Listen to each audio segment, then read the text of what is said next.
we'll use Boruto for example. Like Naruto was like you said, the knucklehead loser who no one expected anything from, and he grew up to be a Hokage, and now he has a son, and he became this badass warrior. We got to see that in real time, and Mhm. in American comic books, we don't get to see that growth. You know what I'm saying? We don't get to see a character really grow with us. Like Spider-Man, still single, still unmarried, still with no kids, and when we know he should have a kid. We know he should probably be married to Mary Jane. We know that he should be settled down and aging, but the way it works over there, it's just we need to pump the machine. Spider-Man needs to be young. He can't get too involved. He can't get married because it dates him and people won't buy it. And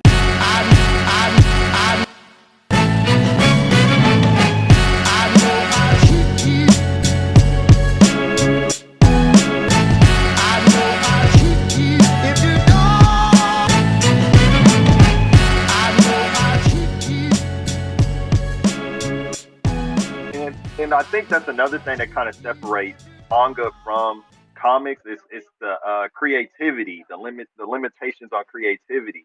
mm, When it comes to manga, like I said, like you can find a plethora of mangas about any old thing, but when it comes to comics, it's usually, like I said, correct me if I'm wrong, it's more political, or they try to some kind of agenda, I guess you could say.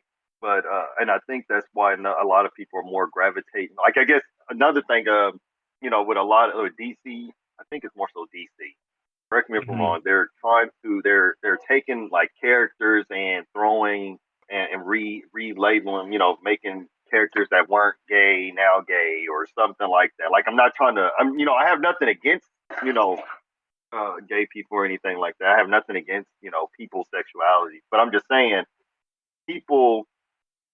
I think there was like a whole big thing with Superman's son and him being bisexual or something. I'm just like, all right, it didn't bother me none, but I guess Yeah, American comics, it's so weird because on one hand, the comic fans complain about one thing, and then on the other hand, they'll ignore others. I won't say that we've been through this like so many times, but I will say that for comic books, in a sense that yes, they are more restricted in terms of, especially like Marvel DC. They can't do half the things that something in manga can do because simply the fact of, I guess, the editing, censorship, and the way the money train is for an American comics is different than manga. Because in right, manga, if a character dies, unless it's like Dragon Ball Z, I know characters come back in manga, but there's a more likely chance that a character remains dead in a manga, right? right, In absolutely, comparison to an American comic book where, oh my god, Superman is dead, Spider-Man got taken over by Doc Ock, and now Peter Parker is dead. But a year later, they switch back, and Peter Parker's back in Spider-Man's body. His mind is back, and all this and that. Characters don't stay dead. The stakes never stay high because they always rebooting every year or 2 years, etc. And it's just that there's that creative freedom on the manga side makes it a better story because when a character is dead, a character is dead on that side. There is no coming back. There is no I'm gonna wait for the reboot. Like I'll just right. use myself for a perfect example. I'm a big Cyclops fan. The character died in 2015 with the Secret Wars storyline, and I was upset, but I'm like, he'll be back. And 2 years later, he's back. Now, can you imagine if in 2022 the current X-Men run, Cyclops was still dead, and they was like, no, he's not coming back. It would bring a lot more weight to that moment in 2015 when it happened, and then you really get a feel like, oh man, like, yo, that was it. Like the stakes are high. I mean, that's where I think manga and anime they get those emotions because it means more. It's valued more. A story, a plot, or element is valued more on that side because they don't have to reboot. They don't have to be like, oh, this character dies. Well, the merchandise, we they still need to sell the merchandise. We still need to sign. X, Y, and Z. It's a chain reaction effect, So, yeah, politics has always been in comic books, and certain characters I can see complaints about, and certain characters I can't see. Like comic book fans want to say, let me make it more manga, but if we're being real, they bitch and complain because if Cyclops died, he ain't coming back, and you guys would be upset like, oh, how come Cyclops isn't coming back? Like they don't have the patience to go through filler like Naruto filler to get to a main story. It's these two audiences are there's similarities, but there are differences. And if comic book fans, quote unquote, want comic books like manga, they still be bitching and complaining because of their own biases and certain way their purchasing habits are trained because of just the way the industry works. They would not be happy if Spider-Man remained dead, or they would not be happy if it took 10 issues to get to a fight. You know what I'm saying?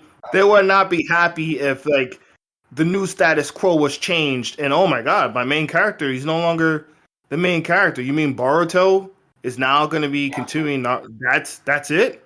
No more Boruto is going to be continuing this. No, I want more Naruto. Oh, I'll just wait for the new.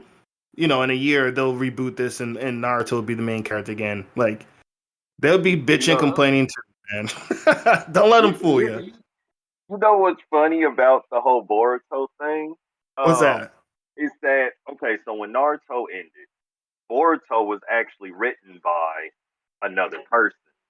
Oh, I didn't But know that. yeah, was written by another person, but it was supervised by the original Arthur, by the Arthur of Naruto.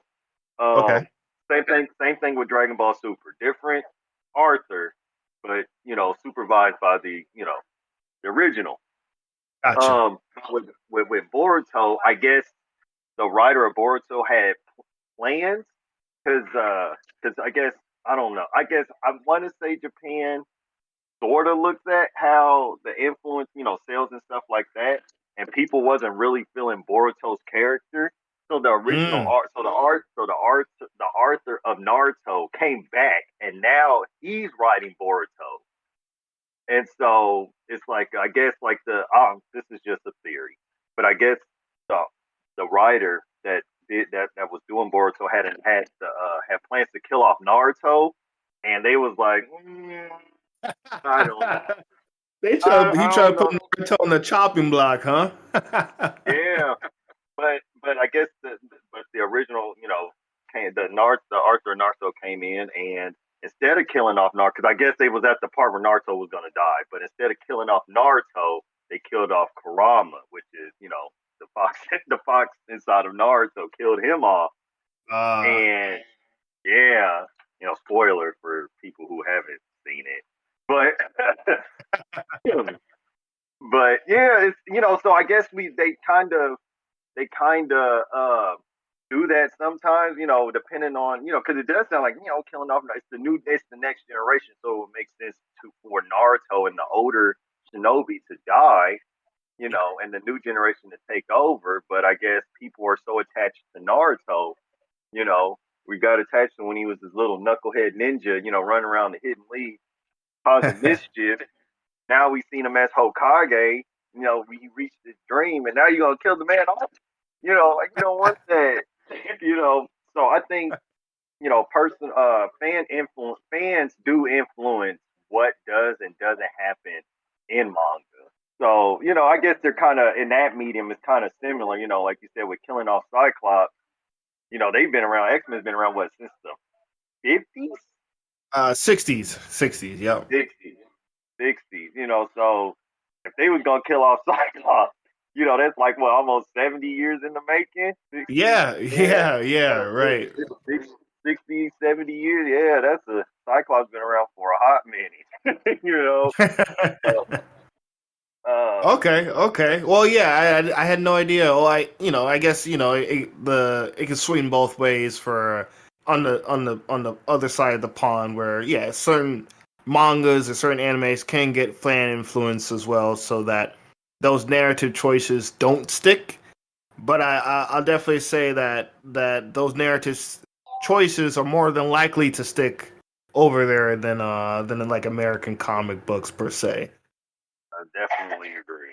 Yeah, and I think there's growth. I think having growth is a big difference as well because we'll use Boruto for example. Like Naruto was the knuckle, like you said, the knucklehead loser who no one expected anything from, and he grew up to be a Hokage, and now he has a son, and he became this badass warrior. We got to see that in real time, and Mhm. in American comic books, we don't get to see that growth. You know what I'm saying? We don't get to see a character really grow with us. Like Goku in Dragon Ball was a kid, and then we see him in Dragon Ball Z as a young man who has a son, and then we see in Super, he's like a granddad. He's almost like a great granddad. You know what I'm saying? Eventually, you know what I'm saying? And we see that growth of the character grow up with us. It's more of a Right. legacy rather than Spider-Man still single, still unmarried, still with no kids. And when we know he should have a kid, we know he should probably be married to Mary Jane. We know that he should be settled down and aging, but the way it works over there, it's just we need to pump the machine. Spider-Man needs to be young. He can't get too involved. He can't get married because it dates him and people won't buy it. And I think that's a little bit of a fallacy. I think of the two characters that are grown, we wanted to see their growth, and fit back to the status quo. Always got to start new. Always so we can't get T'Challa and Storm married with kids Mm. because we got to keep them separate. We got to keep them youthful. We got to keep them single because if we grow them up and age them a bit, then we lose customers. Like I never understood that. I never understood that per se, and I think that's to American comic books' detriment, and I think that's to manga and anime's benefit is that growth on that side, you know.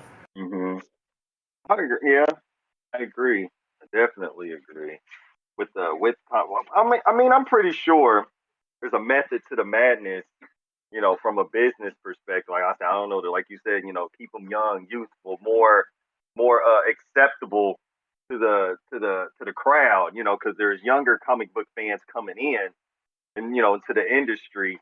And they don't want to see a 70-year-old Peter Parker.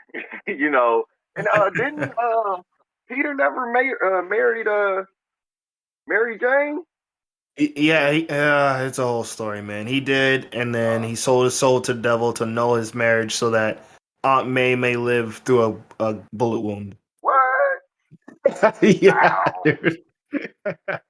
Imagine if Goku to save Chi Chi had to sell his soul to Satan so he could save his marriage to Chi Chi. So that Grandpa Gohan can live through a energy blast from Frieza, and we no longer get Gohan or Goten or Pan. Um, Like that's the kind of shit that happens in American comic books. But yeah, man.